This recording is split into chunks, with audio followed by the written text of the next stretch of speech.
If you go back and read Dreams of My Father and you hear him espouse some of the I things that love he that wrote, book, by the way. I thought yeah, that was a great book. it's a great book. But then, like, there's one section where he started talking about what he believes politically, and he starts going down talking point after talking point. He could very well have just been a Republican saying the same exact thing. And so then it started I dawning know. on me, I this know. wasn't a mistake. I think a lot of people Yeah. see Obama as being weak and not able to get done what he wanted to get done. But how much of this do you think was intentional? This is exactly the strategy that he Well, wanted to go that's in with. yeah. Well, that's the conclusion that I came to after looking at these things was that the only way to explain the results that he got is that that's how he wanted things to unfold. Hmm. That these this is he played the situation with Wall Street, for example, exactly the way he wanted to play it. I mean, that's the only reasonable conclusion to come to. Once you've looked at all the evidence. By the way, I know the passage you're thinking of. I don't think it's in Dreams from My Father. I think it's in the other one. You're right. It's in It's his in. Audacity Oh, of I've got it right here. yeah, I've got the book right behind me here.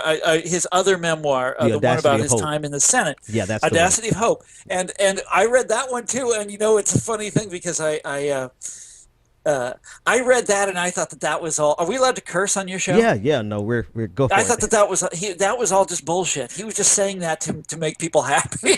The other stuff that he was saying, like when he gave that great speech at Cooper Union, I thought that was the real deal. But all the nice stuff about there is no red states, there is no blue Right. states, there's only the Yeah. United States. I thought that was just to reel in the suckers, Yeah. Yeah. and it was the opposite. He meant that stuff. It was the stuff that I thought was so great Yeah. was the stuff that was just window dressing. Yeah, and he So had I that ability, right? And I don't want to make this a still referendum does. He on still does. He it, still does. I saw his speech at the Democratic convention.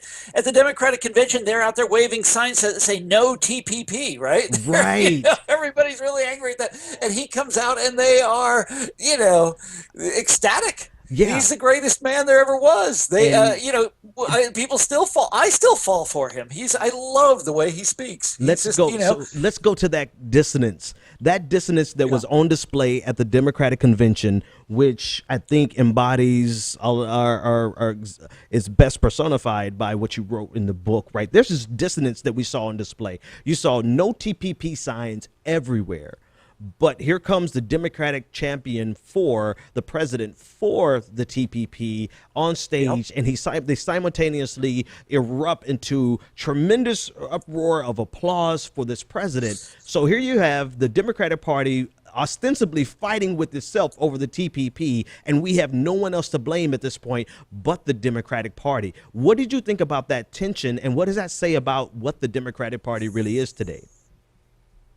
But that's the entire convention. This is I've been trying to write about this ever since I got home from Philadelphia, and I've had a lot of trouble with this because it's not because it's not a good subject, but because it's hard for me to nail it down. But there's many examples of this. Hmm. Of, say, Elizabeth Warren gave this great speech where she's deploring inequality and the way, like, the bankers completely got off the hook, and it's like, but this is your team did this, Yes. it's Yes. your guys did this.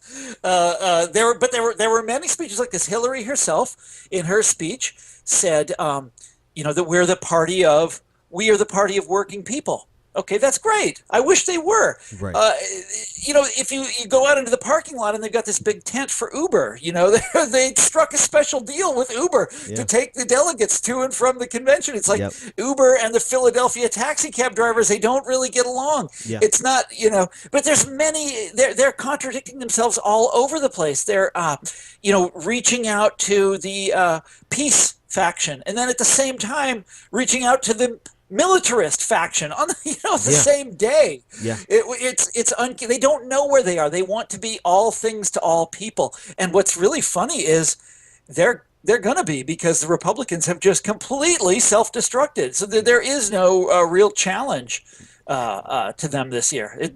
She's going to sail in, I think, without any serious challenge. The only real challenge was in the primary. Right, right. Which we could probably talk about at length. Yeah, for a long time.